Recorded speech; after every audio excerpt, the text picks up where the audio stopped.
മോൾ എങ്ങനെയാണ് വണ്ടി ഓടിക്കാൻ വന്നത്? താല്പര്യപ്പെട്ട് വന്നതാണോ? മോൾക്ക് ചെറുപ്പം തൊട്ടേ വണ്ടി ഓടിക്കാൻ ഇഷ്ടം. അച്ഛൻ്റെ ആ ഒരു ജീനായിരിക്കും ഭയങ്കര. ചെറുപ്പം തൊട്ടേ വണ്ടിയുടെ താല്പര്യം. അതെന്ന് പറഞ്ഞാൽ അധികം പഠിപ്പിക്കേണ്ടി ഒന്നും വന്നിട്ടില്ല. പഠിക്കാതെ ആരും പഠിപ്പിച്ചില്ല. തന്നെ കയറിയിരുന്ന് ഓടിക്കുക. ലൈസൻസ് മൂത്ത മോള് ഇളയ മോൾ ഓടിക്കോ? ഇളയമോള് ഓടിക്കും, ചെറുവണ്ടിയൊക്കെ ഓടിക്കും. എന്നാലും പുള്ളിക്കാർക്ക് അത്ര ബൈക്കിനോടൊക്കെയാണ് താല്പര്യം, കാറിനോടൊന്നും വലിയ ഇൻട്രസ്റ്റ് ഇല്ല. ഓക്കെ. മൂത്തയാള് ലൈസൻസ് എടുക്കാൻ പോയപ്പോഴും ഒരിടത്തും പോയി പഠിച്ചൊന്നുമില്ല, ട്രെയിനിങ്ങിന് അങ്ങനെയൊന്നും പോയൊന്നുമില്ല. ചെന്ന് പോയി എടുക്കുമായിരുന്നു. നല്ലോണം ഓടിക്കും. ഓക്കെ. അപ്പോൾ നിങ്ങൾ ഈ പോകുമ്പോഴത്തേക്കിന് എന്തെങ്കിലും മോശാനുഭവം ഉണ്ടായിട്ടുണ്ടോ? സ്ത്രീ ആയിട്ടില്ലല്ലോ?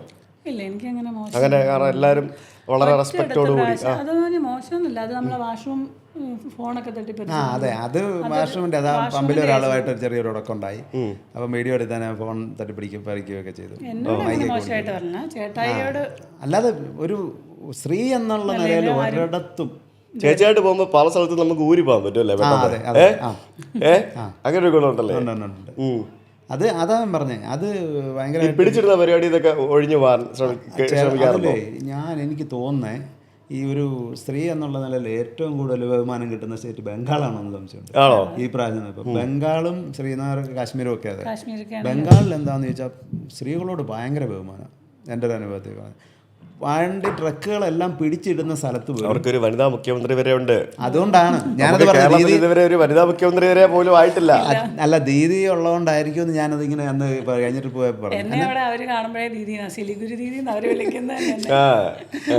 അപ്പം കഴിഞ്ഞ ദിവസം അവിടെ ഈ ഓരോ സമയത്ത് ട്രക്കുകൾ പിടിച്ചിടും ഹൈവേയിൽ.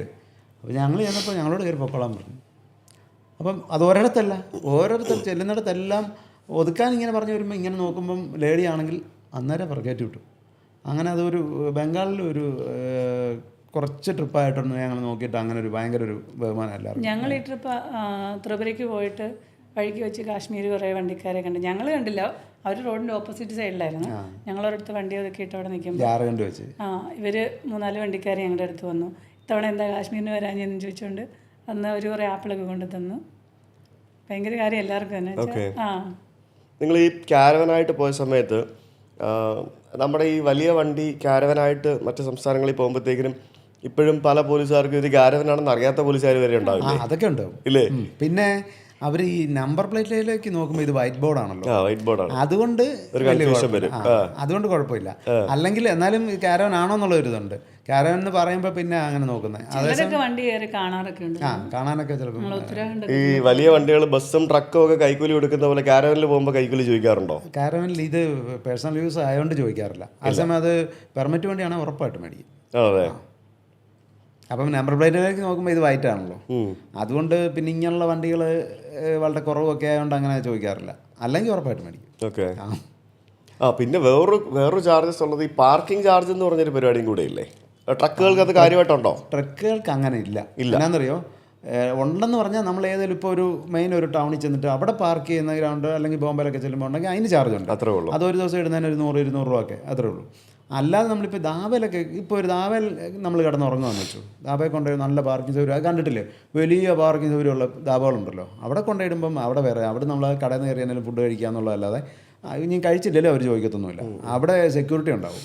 അപ്പോൾ സെക്യൂരിറ്റി വന്ന് ചോദിക്കും. ഇപ്പോൾ നമ്മൾ ഉറങ്ങാനാണെങ്കിൽ വൈകിട്ട് കൊണ്ടുവരുമ്പോൾ അവർ ചോദിക്കും എത്ര മണിക്കാണ് പോകേണ്ടത്. നമ്മൾ പറയും 6 മണിക്ക് വിളിച്ചാൽ മതി എന്ന് പറഞ്ഞാൽ ആ 6 മണിക്ക് പോകുന്ന സ്ഥലത്ത് ഇതേ അവിടെ ഇട്ടോളാൻ പറയും. എന്നുവെച്ചാൽ അതിന് മുമ്പ് പോകുന്ന വണ്ടികൾ ഇപ്പറേ ഉണ്ടാവും, അവിടെ ഇട്ടോളാൻ പറയും. എന്നിട്ട് എന്ന് വെച്ചാൽ ടയർ ലെവലിൽ എഴുതി വെക്കും 6 മണിന്ന്. അപ്പോൾ അതാ പുള്ളി ചോദിക്കുന്നത് എന്ന് വെച്ചാൽ ആ സമയത്ത് പുള്ളി വന്ന് വിളിക്കും.